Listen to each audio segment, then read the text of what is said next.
Olá a todos! O tema desse vídeo é saúde mental e a gente está no Janeiro Branco justamente para lembrar dessa importância, é um mês de conscientização da saúde mental.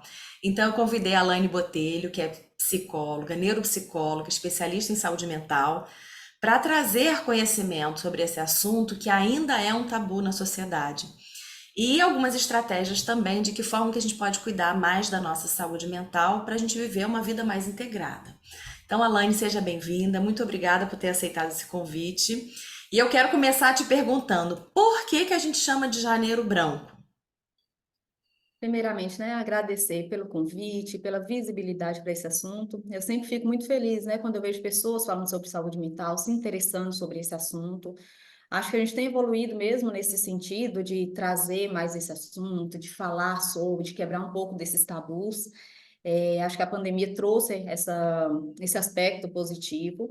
Mas a gente ainda tem muito, né, que avançar nesse sentido. O Janeiro Branco é o mês que a gente utiliza, né, para trabalhar com mais ênfase, né, a conscientização da saúde mental. O janeiro, naturalmente, é o mês que a gente tem essa avaliação, né, de como que eu quero fazer o meu ano, quais serão meus planejamentos, minhas metas. E o branco é representando uma folha em branco, e que a gente tem espaço para construir, planejar, né? E quando a gente fala desses dois aspectos, então, a gente fala saúde mental, né? Que é esse olhar para dentro, né? Como é que eu tô, o que que eu quero, quais são minhas metas, meus objetivos, meus desejos, e esse olhar para o externo após esse olhar interno, né, de esse planejamento, né, de então se projetar para a vida, para seus planos, né, recomeçar, né, então por isso esse nome Janeiro Branco. E a gente fala de uma maneira geral sobre saúde mental, né, a gente já tem um entendimento acessível sobre o que é saúde mental, e muitas vezes a gente associa saúde mental, adoecimento mental, né, a Organização Mundial de Saúde, até usar esse apoio, define que saúde mental é um estado de bem-estar mental que permite às pessoas lidarem com os momentos estressantes da vida, desenvolver todas as suas habilidades, aprender, trabalhar bem e contribuir para a melhoria de sua comunidade. E o interessante é que a saúde mental não traz a previsão de ausência de doença, né? Não traz a ausência de tristeza, a ausência de estresse, pelo contrário, ela traz essa previsibilidade. Então, assim, vão existir fatores estressantes, desafiadores, né? Nossa vida tem essa característica, mas a saúde mental é demonstrada quando eu passo por essas situações, mas eu ainda assim consigo continuar sendo produtiva, ainda consigo continuar trabalhando e estudando. Um sinal de alerta para a gente, né, da área, é quando um paciente que está com um quadro de entristecimento muito acentuado, que já não quer trabalhar, que já não está em condições de estudar, está com um quadro de isolamento. Então, a gente fala de uma preocupação, quando esses comportamentos se acentuam, né?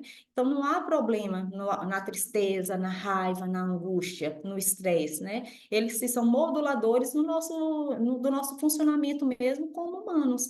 Mas é como é que a gente vai lidar com isso, né? Esse é o aspecto importante sobre saúde mental, a nossa capacidade de enfrentamento, de adaptação, de resiliência. E isso depende de inúmeros fatores, né? Principalmente como é que nós estamos naquele momento, né? Quais são os nossos recursos emocionais naquele momento. Às vezes a gente tem mais recursos emocionais em determinado momento, em outros nem tanto, né? Depende de como é que eu estou na minha vida profissional, emocional, amorosa, estudo, né? Então, como é que estão os aspectos físicos, psicológicos, sociais, para que eu enfrente, então, essa situação desafiadora, né? Então, quando a gente fala em saúde mental, a gente pensa nesse aspecto amplo. É muito abrangente. Eu fico pensando assim, quando o adoecimento está agudizado, normalmente as Uhum. pessoas percebem, né? Os familiares, a própria pessoa. E quando não está tão agudizado, né? Quando a pessoa está naquele processo, não é, é para além do entristecimento, de você estar numa fase de luto, de estar numa fase mais delicada, mas quando a pessoa não está percebendo que ela está cada vez desinvestindo mais das coisas que gostava, parando de fazer, parando de se exercitar, ou parando de ter alegria nas coisas que ela antes tinha alegria, né? Então, assim, talvez tenha uma fase intermediária que a gente tem que identificar para a gente poder cuidar antes que a coisa tenha um agravamento, né? E aí eu queria E saber, Elaine, diga. A saúde mental, ela tem essa característica, né, que é muito delicada, que é o silêncio, né? Ela é silenciosa, ela é gradual, e com isso, também é um fator de risco, né? Porque por ela ser gradual e silenciosa, ela vai avançando sem que a gente perceba tanto.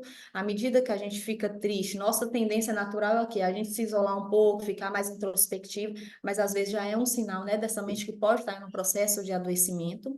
E aí isso pode ser um pouco mais complicado, né, porque a gente tem essa tendência a se isolar cada vez mais e vai adoecendo mais, vai ficando mais difícil, né, sair então desse momento, desse adoecimento, porque você já não deixa as pessoas se aproximarem tanto, né? Porque você está fechado, mas é sinal desse adoecimento.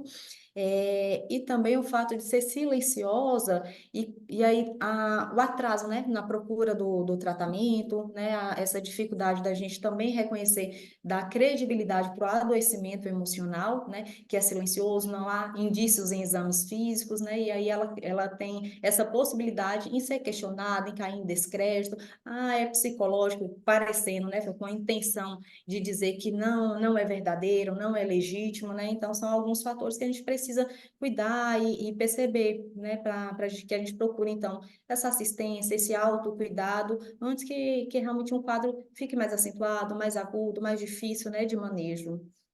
É interessante porque a gente na rotina tem, quer dizer, nem todo mundo, mas uma parte das pessoas tem o hábito de fazer o check-up físico, né? Então, uma vez Uhum. por ano, faz uma coleta de sangue, faz alguns exames, né, de ultrassonografia, e ali tem limiares, que são objetivos para dizer, opa, alerta, né? Isso aqui não tá legal, se cuida, pressão arterial, a glicose. E na saúde mental, você falou bem, essa coisa do silêncio e a falta, talvez, de limiares objetivos para sinalizar que a pessoa não tá legal, né? Por isso que é tão importante pensar nisso e prevenir. Eu queria te perguntar, Alaine, por que que os índices são tão alarmantes? Por que que o Brasil está encabeçando, né? Mundialmente a situação é muito crítica e a gente vê o adoecimento, o aumento das taxas de suicídio, por que que jovens, adultos e crianças estão adoecendo, a que você atribui, o que que as pesquisas demonstram? Acredito que são inúmeros fatores, assim, acho que a soma de fatores, né? É, acho que a gente vive crescentemente esse processo de cobrança, né? Esse capitalismo que fica difícil, né? A gente se cobra o tempo todo, esse perfeccionismo, vai dormir com a sensação de que não deu conta, né? De que não deu, parece que o dia foi curto, né? Para cumprir todas aquelas metas, todas aquelas obrigações, e de repente, quando a gente percebe a nossa vida virou um eterno fazer obrigação, não tem momento para lazer, para descanso. O lazer atualmente é visto muitas vezes, né, como um luxo, né? Então, esse é um fator importante. A gente está no país, né, que tem um índice de criminalidade importante, então essa sensação de insegurança constante, né, afeta o nosso estado emocional. O perfil também de que o Brasil ainda falta mais acesso aos cuidados de saúde mental, os nossos estigmas, os nossos preconceitos, né, em relação à saúde mental. Então, é um pouco disso que a gente havia falado, né, assim, de retardar, de demorar a procurar a assistência. Primeiro, eu não me cuido, né, eu não reconheço minhas emoções, esse é um fator, e aí depois, quando isso já está mais agravado, eu também não procuro ajuda. Às vezes a gente até quer procurar, mas às vezes o acesso também não é tão fácil. Tem um outro fator também que a gente está liderando também o acesso à tecnologia, né? Como que a gente está conectado o tempo todo. Isso é um fator de risco, né? Ao mesmo tempo que a gente se conecta socialmente, né, por meio de tecnologias, a gente também se isola muito. Né? Então, a gente traz a questão do equilíbrio, porque se a gente se conecta, consegue se conectar só pelas redes sociais, essa é uma conexão virtual, não é real muitas vezes, né? Na internet, a gente pode se tornar quem a gente quiser, né? A gente tem muito mais poder, muito mais coragem, né? Nas redes sociais. Então, esse é um mundo que a gente precisa ter alguns cuidados com ele, e ele não substitui as nossas conexões físicas, pessoais, né? Então, também é um outro fator de risco. E se a gente pensar também, né? A gente está vindo de um processo delicado agora, né? A pandemia, que foi um processo muito sofrido, física e emocionalmente. né? Assim, a gente teve um aumento grande de adoecimentos emocionais, né? Os transtornos ansiosos, transtorno do estresse pós-traumático. O transtorno do estresse pós-traumático, ele tem a característica que é a sensação de risco, né? De que algo pode me acontecer ou algo pode acontecer com alguém muito próximo. E é exatamente o que aconteceu na pandemia, né? De repente, eu posso pegar essa doença, como que o meu quadro pode evoluir, né? Eu sou ou não sou grupo de risco e meu familiar, então, essa sensação de alerta muito grande, né, também trouxe esses adoecimentos. Hoje, a gente está numa estatística não muito feliz, né, assim, a gente está entre as primeiras colocações ali, né, de estresse, de depressão, de burnout, né, do esgotamento pelo trabalho. Então, são alguns fatores que a gente precisa reavaliar, pensar, se cuidar, porque não é uma estatística que a gente gostaria de estar, mas estamos, né? Você falou assim de muitos aspectos, né? O social, o econômico, coisa que a gente não pensa, né? A questão da segurança pública. E eu queria te perguntar, como neuropsicóloga, essa questão da interferência das telas, né, para as crianças expostas tão precocemente, né, a esses estímulos, esse impacto no nível de atenção, memória das pessoas, assim, tudo é para ontem. Como é que você vê esse aspecto, assim, que talvez esteja interferindo também? Se eu não for atendido com rapidez, eu já estou frustrado, eu estou aborrecido. Como é que é na sua prática clínica? Um público assim muito afetado é o público adolescente, né? Crianças também já estão muito envolvidas, né, com a tecnologia e uma dependência muito grande, né? Pessoas que estão passando muitas horas nessa realidade. Acho que tem inúmeros fatores, né, emocionais, neuropsicológicos, que estão sofrendo esses impactos. E acredito que alguns a gente ainda vai conseguir ver mais tardio, né? Porque quanto mais exposição, maiores os impactos, e esses impactos futuramente eles são importantes, né? A nível de saúde mental é isso, né? Assim, do isolamento, do aumento de estresse, redução da tolerância, né? A gente, com a tecnologia, com o computador, com aquela excesso de informação que a gente tem baixo limiar de frustração, assim, é tudo tão disponível, é tudo tão rápido, que a gente não tem mais o tempo de espera, e o tempo de espera, ele é fundamental, né? A gente não, na vida real, não é assim, não é nessa velocidade que as coisas funcionam, né? E a gente fica nessa ansiedade, acostumada com essa velocidade, né?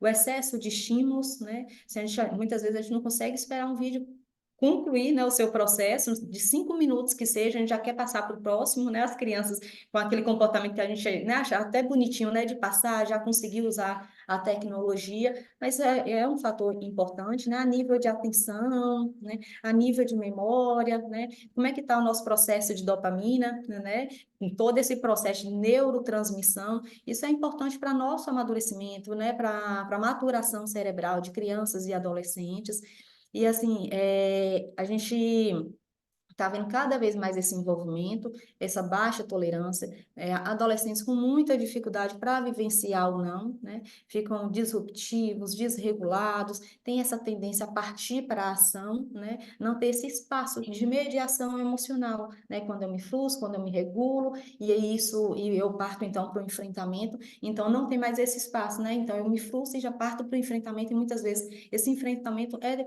por vias de fato, físico, né? Quando eu agrido verbalmente alguém, ou até fisicamente, a gente vê isso acontecendo. Adolescentes que não estão conseguindo vivenciar fins de relacionamentos, né? Então, são vários aspectos que precisam e gritam, né? Assim, por cautela, por cuidado. Eu sou muito a favor, sim, né? Do uso da tecnologia, claro, assim, para pessoas que estão afastadas também de sua família, é uma maneira de se conectar, né? Tem pacientes que se conectam com amigos através de jogos, né? Acho que é uma ferramenta, né, que a gente pode utilizar de maneira saudável, mas a gente não pode deixar que essa ferramenta nos domine, né? E isso muitas vezes acontece. Tem pacientes que, no processo, né, de avaliação, estão tão envolvidos ali com a tecnologia, tá de férias, e aí às vezes os pais permitem um pouco mais de acesso, e aí fica me perguntando, né, durante o atendimento, que horas que vai embora, por que quer ir embora para poder jogar, né? Então, assim, tá ali no momento de conexão física,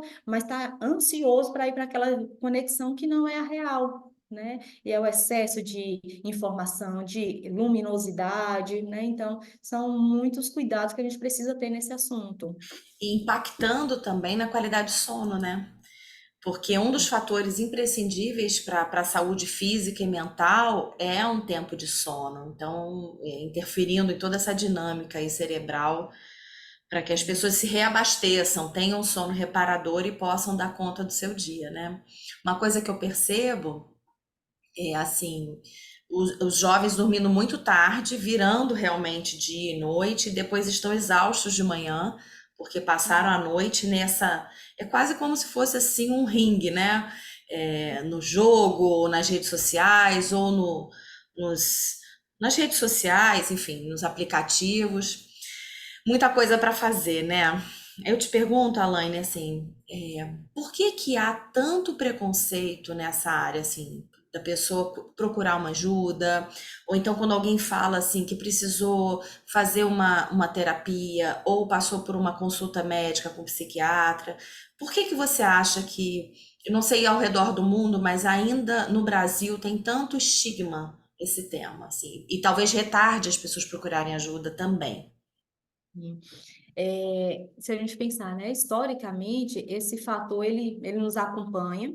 Acho que evoluímos, sim, né? Hoje isso é mais real, assim, as pessoas procurarem ajuda, né? Quebrou-se um pouco desse tabu, mas a gente ainda vê vários vestígios, claro, né, de preconceito, ainda com saúde mental, algumas falas, né, de que quem procura psicólogo é doido. Tem agora a história, né, de que quem procura psicólogo é rico, né, como se fosse para uma classe privilegiada, né, ou quem procura psicólogo é fresco, é fraco, né, psicólogo, psiquiatra, enfim, né, quem traz esse olhar para a saúde mental, esse autocuidado, né? Como se ter emoção fosse um sinal de fraqueza, e não é, né? Ter emoção é um sinal de humanidade, de ser humano, com a condição básica de todos nós. Mas a gente tem essa crença, essa distorção ainda de que as coisas não são dessa forma, né? Como que às vezes a gente vê uma pessoa em demonstração de choro, dependendo do contexto que ele está, isso pode ser mal visto, né? A credibilidade dele pode ser questionada nesse momento, né? E se a gente vê o processo histórico, a gente vê isso muito mais acentuado, mas até historicamente a gente consegue ver características impactando hoje em dia. A gente fala então do inconsciente coletivo, né? A gente tem o nosso inconsciente pessoal, que é baseado na minha vivência direta. Aquilo que eu vivi, né? Os meus traumas, os meus medos, as minhas angústias, as minhas alegrias, tudo isso cria-se o meu inconsciente pessoal.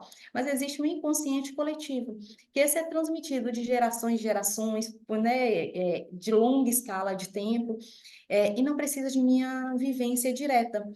E às vezes ele pode ser explícito, muitas vezes ele é implícito. Se a gente voltar um pouquinho, né, para nesses aspectos históricos da saúde mental. Na antiguidade, a gente tinha que a saúde mental, quando começou, né, se perceber mudanças de comportamentos, tentava-se entender o que estava acontecendo. A gente tinha que a doença mental, na antiguidade, era um processo de possessão, né? Que os espíritos estavam dominando, então, aquele corpo. E, nesse caso, então, se é um caso de possessão, quais eram os tratamentos? Existiam, então, os tratamentos espirituais. Existia, naquela época, a trepanação, né? Que abria-se o crânio das pessoas para que os maus espíritos saíssem, né? Então, assim, uma abordagem muito agressiva, né? Olha o histórico de saúde mental, como é que é delicado, como é que é triste, né?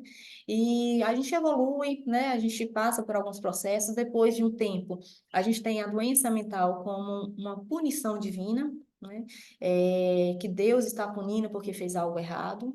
E se a gente pensar, né, assim, a gente está falando de um dado histórico muito antigo, mas ele não está tão distante assim, né? Se a gente puxar um pouco da memória, a gente vai conseguir lembrar de alguém e falar assim, tá vendo aquela pessoa? Fez o mal, mas olha o que que ela está passando agora. Deus sabe o que faz, Deus é justo, né? Olha de onde é que vem essa ideia, né?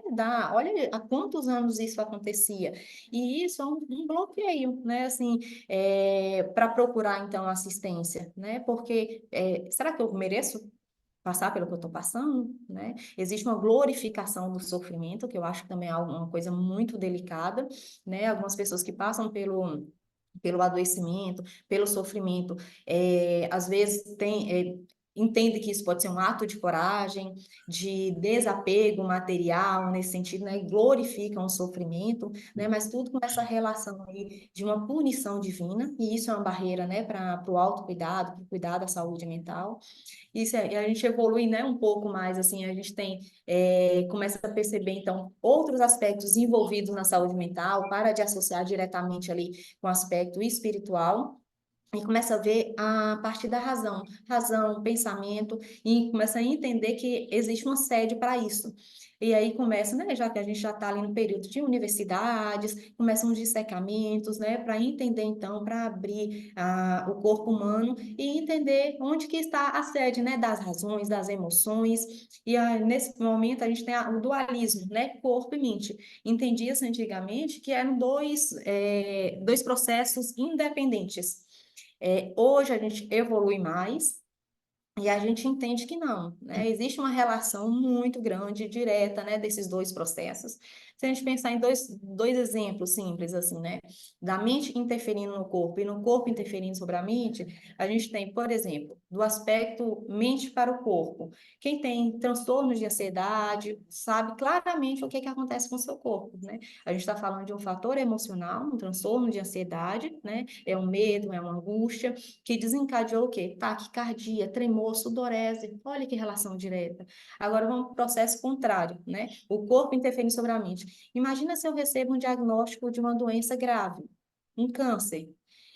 Isso não vai impactar diretamente minhas emoções, meu enfrentamento, minha ansiedade? Será que isso não vai interferir na minha qualidade de sono, né? Na minha esperança, né? Então, olha, existe uma relação direta sobre isso.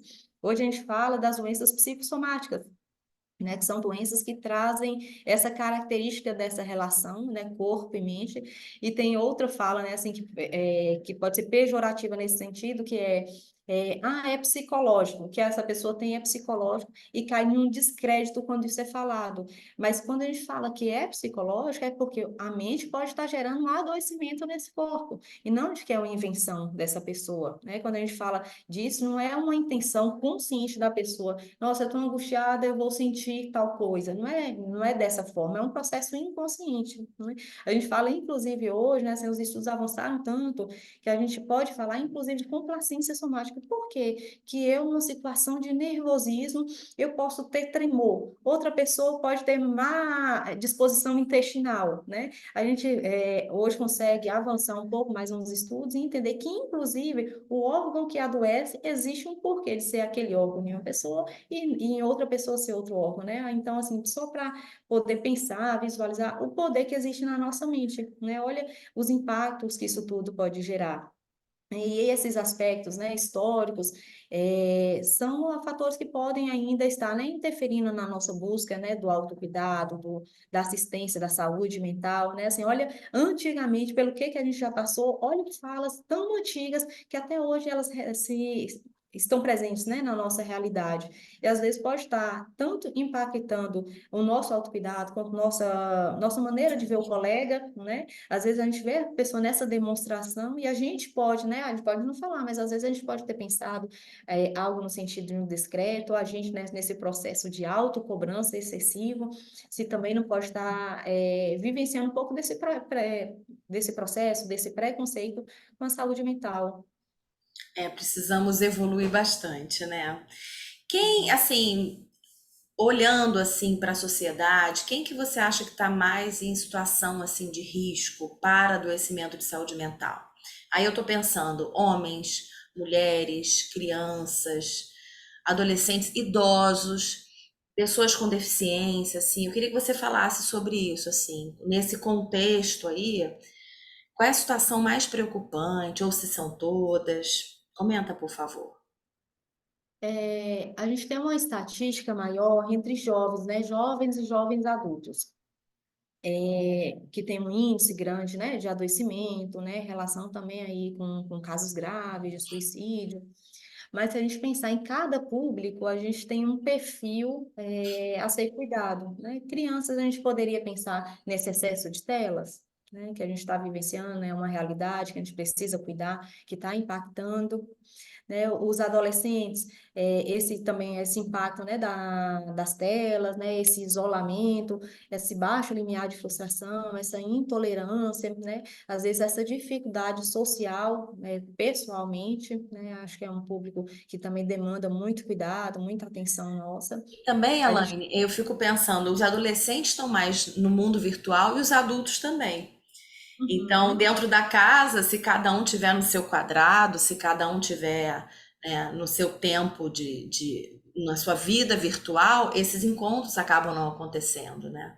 Porque atinge o adolescente, mas atinge o adulto também, que nem sempre está disponível para um diálogo, nem sempre tá com a atenção focada, porque está hiperestimulado também, não consegue dar um tempo de qualidade, né? Fico pensando assim, até como mãe de adolescente aqui, é uma coisa que eu uhum. reflito bastante.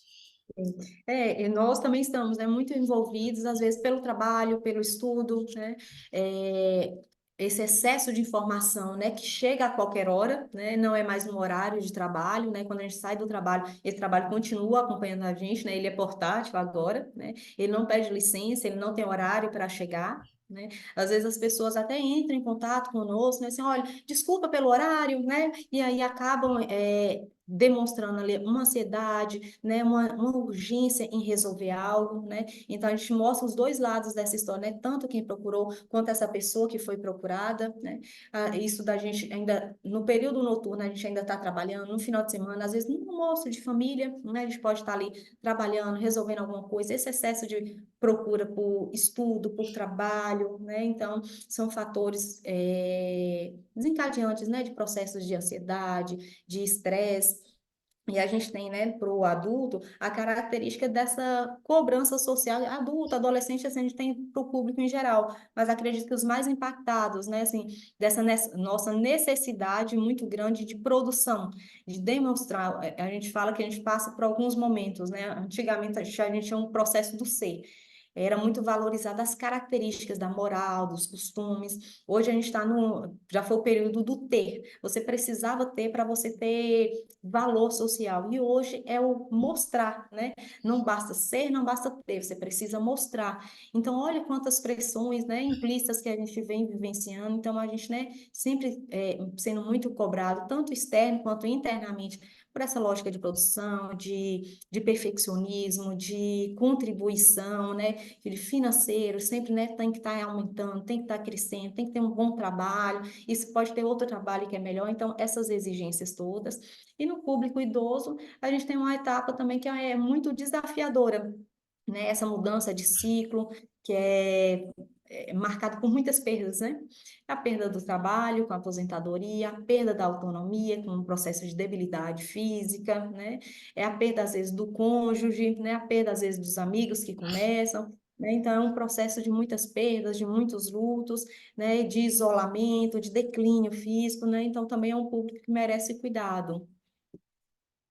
Eu queria te perguntar, assim, entre homens e mulheres, como é que você percebe isso? Funciona diferente? Provavelmente sim, né? Pelas dinâmicas sociais e neurológicas, enfim.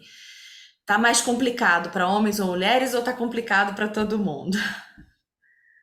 O homem e a mulher ele tem um perfil muito diferente, né, assim, de enfrentamento, né? Tem doenças que são mais comuns em mulheres e tem adoecimentos que são mais comuns em homens, né? Por conta desse perfil mesmo. É, Acredito que o homem, ele vive um desafio importante, né? Assim, a mulher acho que quebra mais esse tabu de lidar, de vivenciar as emoções. É mais comum a gente ver mulher demonstrando sentimentos do que homem, né? O homem existe essa cobrança social que eu acho que é muito dolorosa, assim, é muito perversa. A gente tem uma cobrança social, assim, dessa masculinidade, né? Não basta assim, homem tem que ser masculino, porque às vezes, se for um homem com características femininas, já é alvo de preconceitos, né? E a mulher hoje, que é uma mulher que trabalha, né? Que sai de casa, trabalha mais, cuida dos filhos, né? É mais produtiva. Essa mulher, inclusive, hoje ganha esse adjetivo de uma mulher masculina, né? Então, ela ganha esse status como se a masculinidade, então, fosse algo de muito valor. Então, esse homem, ele vive esse processo, né? Essa barreira a mais de que ele tem que dar conta, de que ele tem que ser o provedor, que ele tem que oferecer boa qualidade de vida para a mulher, para os filhos. Lógico que a gente está falando de de uma maneira geral, de um histórico, né? A gente não está trazendo aqui um modelo ideal, muito pelo contrário, a gente está trazendo uma reflexão, uma crítica em relação a isso, o lugar que muitos homens se cobram, né? Esse lugar de que homem não pode chorar, né? De que engole o choro, chorar não é coisa de homem, se apanhar na escola, vai apanhar em casa, né? O que está implícito nessas falas, né? De que o choro é uma fraqueza, de que demonstrar emoções é uma vulnerabilidade, de que a gente tem que ser forte o tempo todo, né? E aí eu acho que realmente o homem tem alguns bloqueios a mais que merecem mais cuidados, né? A gente vive assim em grupos e se a gente pensar, a gente está em subculturas, né? Onde que eu trabalho é uma subcultura, minha família é outra cultura, né? Então a gente vai envolvido por inúmeras culturas. E qual é a cultura do homem, né? Qual é a cultura de algumas profissões? Acho que também tem algumas profissões que são mais impactadas, né? Assim, o militar é uma cultura que é desafiadora, né? Assim, homens militares, né? Que vivem assim uma dupla cobrança por ser homem e por ser militar, que né, precisa ser forte, precisa desbravar, precisa ter um pronto emprego, né? Então a gente sabe que são características desafiadoras e a gente soma ainda o fato de uma característica que pode estar presente, que é uma impulsividade, né? Aumento de agressividade, né? Então, são fatores de risco aí para a saúde mental. Estou pensando também nos abusos de substâncias, né? Que muitas vezes a pessoa acaba indo, usando o álcool como um recurso para buscar algum conforto, naquele momento, né? E também o quanto que essa coisa aproxima os colegas. Então, a partir dali, eu estou inserido, né, num contexto de sentar num bar, ou então de me isolar com a minha garrafinha de cerveja, ou é aquele momento que o homem entende que está se abastecendo, né? E como isso Uhum. socialmente é muito aceito, o homem acaba silenciando muito. E isso em geral, obviamente, que as pessoas são muito diferentes, né? Eu tô pensando assim no que a gente vê na, em muitos casos, né? Esse isolamento, ao invés de buscar uma ajuda, uma conversa, né? Uma conexão, pode ser que o Sim. homem parta por um isolamento, entendendo que ele tem que dar conta daquilo, né? Que se ele pedir ajuda, não está fazendo o seu dever de casa. E as E é, mulheres, Alaine? As mulheres sobrecarregadas, assim, com altos níveis de cobrança, como é que você está percebendo isso? assim, acho que a mulher ela tem um desafio que é a maternidade, né? Essa assim, historicamente também, a gente tem uma mudança de perfil, né? A mulher agora ela trabalha, ela cuida da casa, ela ajuda também, né? Precisa dar assistência também para o marido, precisa ser esposa, né? E muitas vezes ela não coloca nessa equação a si própria, né? O autocuidado mesmo, né? Assim, é comum a fala, né? Assim, de quando tu já está no processo terapêutico, que já está expandindo mais o seu olhar, porque às vezes está muito envolvida na parte do filho, por exemplo, né? Está se sentindo culpada porque não acha que não deu conta de determinadas coisas, e aí daqui a pouco não que precisa ter um tempo para esse casamento, que realmente já não tem um momento a dois, mas quando é que vai falar do seu momento, né? De fazer coisas que são importantes para você? Às vezes essa fala ela demora muito a acontecer, né? Então a gente fala que a mulher ela absorveu mais obrigações e isso tem um valor a ser pago, né? Acho que ela tem essa facilidade de poder falar mais abertamente das emoções, o que isso é um fator muito positivo, mas a gente tem essas outras características. E a maternidade, a gente tem uma romantização, eu acho, sabe, sobre a maternidade. E isso cria uma barreira, um sofrimento emocional importante, né? É, ter a, passar por uma experiência que é super desafiadora, né? Isso a gente está falando de uma condição física, independente de qualquer coisa, isso é um desafio físico, é um desafio emocional, independente de como tenha sido sua experiência com a maternidade, isso é um fato. E a gente trazer essa valorização, essa romantização, na verdade, né, da maternidade, como se fosse tudo muito bonito, tudo muito agradável, tudo muito perfeito, é uma barreira gigantesca para essa mulher ocupar efetivamente o lugar de mãe. Porque o primeiro sentimento é de culpa, é de impotência, né? Porque não está dando conta, porque às vezes sentiu raiva, porque sentiu sono, porque não quis levantar, e aí você não pode falar, né? Que você está com raiva de acordar no meio da madrugada, né, para ir lá suprir o seu filho. É como assim, mamãe? Será que está com depressão pós-parto? Não, talvez seja um processo natural. A gente está falando, para a gente falar de adoecimento, a gente precisa falar de intensidade, de duração, né? Então, isso acho que cria algumas barreiras importantes, acaba separando emocionalmente mães e filhos, não é reconhecendo que o processo de maternidade pode ser difícil, pode ser um desafio, que vai se tornar uma negligente de forma alguma. Às vezes é, inclusive, reconhecendo isso, que eu posso, né, elaborar minhas emoções, entender o que está sendo difícil para mim nisso, né? Que eu posso, então, passar para esse enfrentamento e me conectar mais emocionalmente com essa criança, né? Então, eu acho que a mulher tem essa característica, né? O homem tem o seu desafio enquanto paternidade, né? A gente sabe da depressão também na paternidade, mas são processos muito diferentes, né? E a gente precisa trazer essa visibilidade, né? Trazer essa reflexão em torno da maternidade, né? Desmistificar isso também. É tão interessante porque eu fico pensando enquanto mãe, enquanto indivíduo, né? Quanto maior consciência a gente tem dos nossos processos, a gente aceita o que a gente está sentindo, mais a gente ensina isso para os nossos filhos, né? O quanto que isso é natural. Toda vez que eu reconheço em mim alguma dificuldade, que eu me reconheço triste ou feliz, com medo, ansiosa, eu estou ajudando os meus filhos, a perceberem em si também que eu acho que é um dos caminhos para a gente ter mais qualidade de vida e saúde. Eu até queria te perguntar, né, sobre assim, e o que fazer diante desse panorama, né? Que Uhum. estratégias que a gente pode lançar mão para ter uma vida de maior qualidade, né? Uhum. Então, seria a consciência das suas emoções um primeiro passo? Perceber o que sente? Sim, sim. Quando a gente reconhece, né, a gente tem uma relação diferente com essa experiência, né?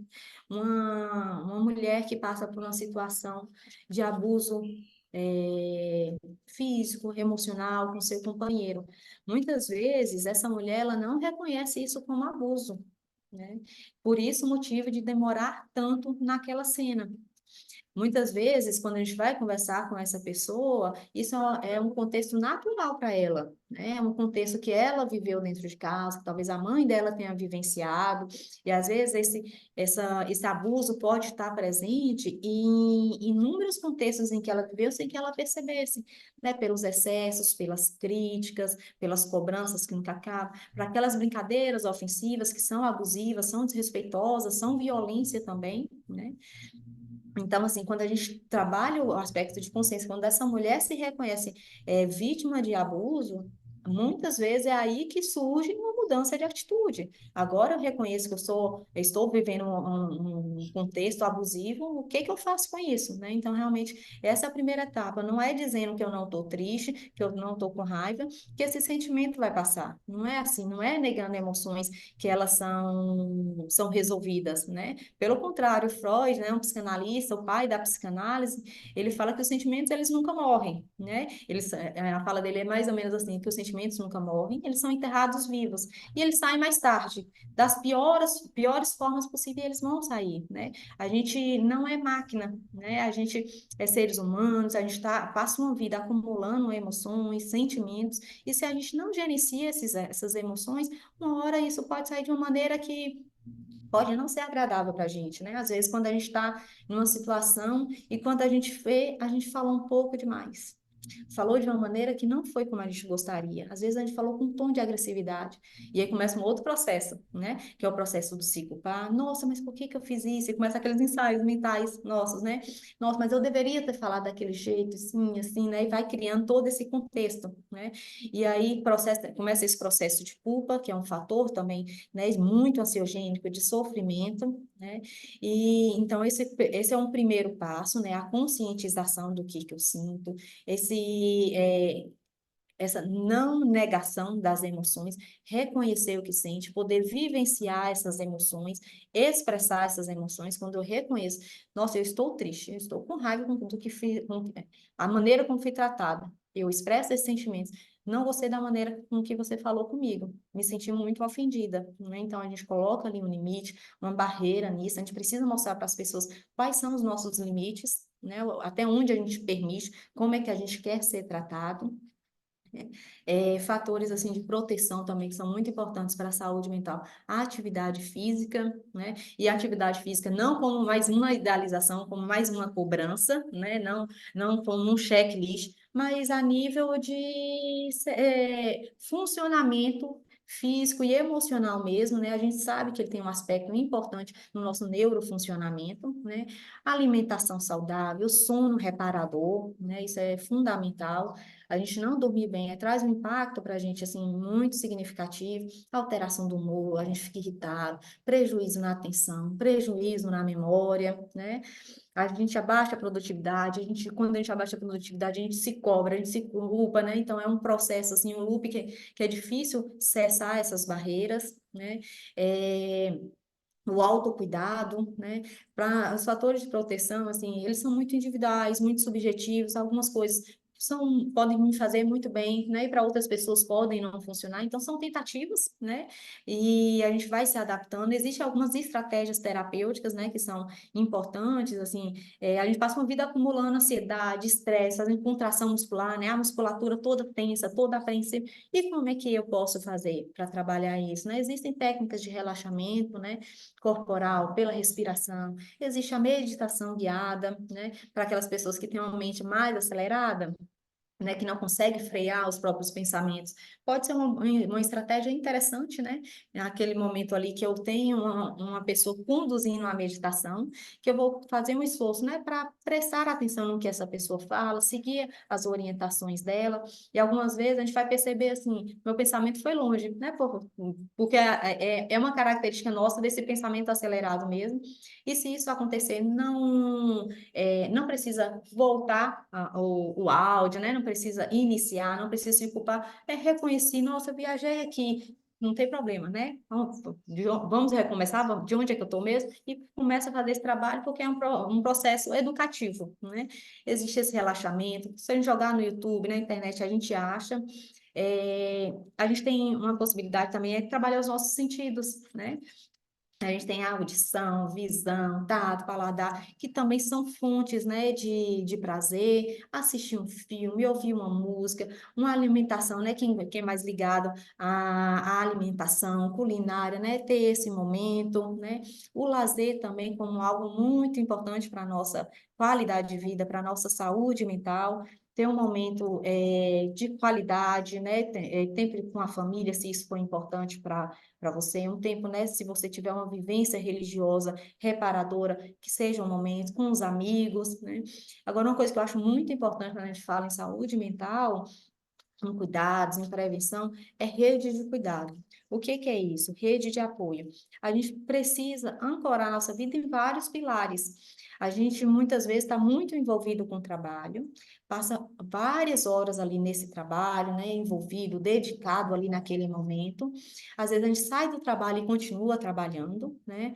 E dependendo da carreira, essas características elas podem acentuar, né? Se a gente estiver almejando um crescimento, uma ascensão profissional, isso pode intensificar, só que às vezes a gente não percebe que a gente está muito envolvido com isso e não está criando outros vínculos, outras conexões sociais. A gente, né, não está conseguindo alimentar nossas amizades, a gente não está conseguindo estar presente para o filho, para o marido, né? A gente não está tendo o nosso tempo de individual, né? De fazer alguma coisa que seja prazerosa, uma leitura, né? Aquilo que for significativo para você. E aí, quando se a gente ancora a nossa vida toda em um pilar só, e esse pilar ele começa a ficar frágil, é muito sensível, né? O nosso teto, ele fica de vidro, eu falo, né? A gente fica numa situação crítica. Imagina uma pessoa que é muito envolvida com o trabalho, né? E a gente chega num momento que é da aposentadoria. Como é que é para essa pessoa, né? A gente vai ter uma crise de identidade, né? Com 60 anos de idade, né? A gente vai voltar para essas famílias que muitas vezes a gente não construiu vínculo com esses filhos. Às vezes essa esposa, né? Pode estar com sentimento ferido, culpando esse marido porque se sentiu abandonada. Então, assim, a gente precisa ancorar a nossa vida em pilares, né? Família, lazer, amizade, trabalho, né? Então são vários pilares e não só pensando no processo que no momento que um desses vão ser retirados, mas quando esses também estiverem num momento difícil. Eu estou num momento muito difícil em minha família, né? Em minha casa está muito difícil. Às vezes vai ser no trabalho, vai ser com os amigos, que eu vou ter um momento de felicidade, de alegria, que isso vai me dar esperança, vai mostrar, né, que tem dia que está melhor, tem dia que vai ser mais difícil, né? E vai me energizar. Então é muito importante a gente fazer conexões, ter essa rede de apoio para contar. Você está falando sobre. Eu fico pensando assim, da gente estar atento, né? Porque foi o que Sim. você falou, não tem uma coisa que sirva para todas as pessoas. Eu preciso perceber em mim aquilo que me nutre. Então, a Uhum. consciência, a autopercepção, isso me abastece? Me abastece. Eu preciso de mais tempo de qualidade, eu preciso de mais descanso, eu preciso de mais conexões. Tô muito quieta em casa, todo final de semana vendo filme. Será que eu não preciso ir um pouquinho pro sol, me relacionar com as pessoas? Ou vice-versa? Meu trabalho é agitado, eu preciso de um momento reparador. Então, é muito individual, para cada pessoa funciona de um jeito. Mas é a gente perceber, né? Se perceber, e eu acho que olhar para os amigos, olhar para os familiares com essa preocupação também, né? É claro que cada um vai cuidar do seu, né? Eu preciso cuidar de mim, essa responsabilidade é minha sobre a minha saúde física, mental, quer dizer, minha saúde geral. Mas quando eu identificar também em alguma pessoa que eu amo, seja um colega, um familiar, alguma coisa que chame atenção, eu poder sinalizar, né? Assim, sinalizar como é que você está se sentindo em relação a isso, como é que você tá, a gente perguntar mais como é que a pessoa tá, de verdade, né? Querendo ouvir a resposta e não como um protocolo. Mas muitas vezes é um colega de trabalho, é uma pessoa assim que não é a pessoa principal na vida, que pode eventualmente perceber alguma coisa que não tá bem, pode sinalizar, pode encontrar, pode dar alguma, sugerir alguma estratégia de apoio. Então, acho que é importante estar atento, né? Não só a nós, mas ao nosso entorno, para que a gente possa se cuidar enquanto sociedade, enquanto comunidade, a gente se apoiar mutuamente. Com certeza. Olha, Laine, eu quero te agradecer muito por esse tempo, pela sua partilha. Eu saio assim inspirada a prestar atenção em mim. Eu espero que as pessoas também que estejam ouvindo possam perceber como estão internamente e que a gente possa ter uma estatística melhor para os próximos anos, né? Ter uma vida mais plena, com mais relaxamento, com mais qualidade, relações também mais amorosas, relações mais verdadeiras, que a gente volte para o ser, menos Uhum. para o mostrar. Então, Sim. agradeço muito o seu tempo, sua participação. Imagina, eu que agradeço, né, sempre a oportunidade de falar sobre esse tema, né? Eu sempre fico muito feliz falar, pensar, saber que as pessoas têm essa preocupação. Gostaria muito assim que essa conversa tenha sido também para desmistificar, né, a saúde mental como algo difícil de ser alcançado, né? Como se saúde mental fosse só psicoterapia, né, o uso de medicação, psiquiatra. Não é isso, né? Saúde mental, na verdade, assim, envolve nossa ação direta, né?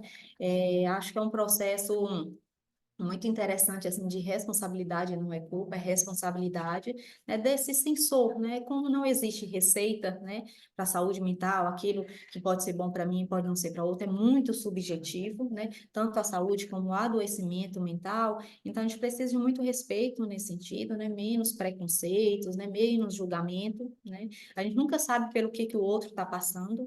Então, se a gente tem essa atitude, né, de cuidado com o próximo, de respeito com o próximo, isso já é muito importante. E conosco, né? Às vezes a gente é muito solidário ao próximo, mas com a gente tem essa tendência de se cobrar um pouco mais, né? Então, pensar na saúde mental como algo mais acessível, né? E às vezes começar pelo que pode ser entendido, né? Como pouco, e não é pouco, né? Esses momentos de qualidade, né? De resgatar algo que talvez você fazia e na correria do tempo já não está dando tempo para fazer, né? Entender que às vezes aquele momento que a gente está querendo se isolar, eu concordo que às vezes a gente precisa mesmo, né? Ter esse momento para a gente processar nossas emoções, mas também é isso, né? O sensor, a autopercepção, porque às vezes esse momento que a gente está querendo se isolar, a gente pode estar começando um processo de adoecimento, né? Então, fazer um esforço para fazer um fluxo diferente, né? E fazer alguma coisa nesse momento que seja importante para você, que te traga alegria, que te traga bem-estar, né? E de pouquinho em pouquinho você ter essa vivência, essa sensação de bem-estar e isso ir ampliando e expandindo, né, para outros momentos. A gente tem esses momentos desafiadores de tristeza, de angústia, de ansiedade, isso vai acontecer, esse não é o problema. A questão é como é que eu lido com isso, né? Quais são os meus recursos emocionais naquele dado momento e depender da situação, né? Lógico, também temos os profissionais de saúde mental, psicólogo, psiquiatra, né? Para dar esse suporte. E também não só para essas pessoas que estão no processo de adoecimento, né? Pessoas também querem o autoconhecimento, não só o processo de adoecimento, né? Mas pessoas também querem o autoconhecimento, entender, né? Por que que eu sempre me relaciono com pessoas tão parecidas, né? Existe uma questão emocional envolvida nisso. Então, para pessoas que querem se autoconhecer, né? Se desenvolver mais, né? Ter esse momento para si, desse autocuidado também, buscar a terapia, né? Então, muito obrigada pelo convite, pelo cuidado, né, com esse assunto, né, que é sempre tão bem visto, né, por você, sempre tão falado, sempre tão valorizado. Obrigada, estou à disposição sempre, né, que for falar sobre esse assunto, sobre saúde mental, sobre psicologia, eu acho que é sempre muito rico, muito válido, acho que todo mundo precisa, né, falar mais sobre isso, falar sobre suas emoções, e desmistificar, né? Trazer um janeiro, um início de ano, né? E um recomeço mesmo, com planejamentos, com esperança, né? O que passou, né? Já não temos mais gerência sobre isso, mas o que é que eu quero fazer desse novo ano? Metas alcançáveis, né? Para a gente não ficar frustrado, mas a gente precisa ter metas, ter planos, né? A gente precisa ter objetivos na vida para nos inspirar, para nos dar rumos e direcionamentos. Ai, muito obrigada. E eu quero encerrar com uma reflexão assim: se você sente que tem algo que possa estar errado ou estaria sendo encaminhado de maneira que não seja tão legal na sua vida, procure ajuda. É muito mais fácil a gente remediar quando a gente está com uma situação assim ainda inicial. A gente não precisa esperar, "Ah, será que isso é depressão? Será que isso é ansiedade?" Procura conversar com alguém. Quem tem acesso a um terapeuta, ótimo. Quem não tiver acesso também, procure alguém para compartilhar. Muitas vezes é a rede espiritual de apoio, às vezes é a vizinhança, é essa comunidade, a família. Então, na dúvida, procure ajuda. Obrigada, viu? Um abraço. É, das.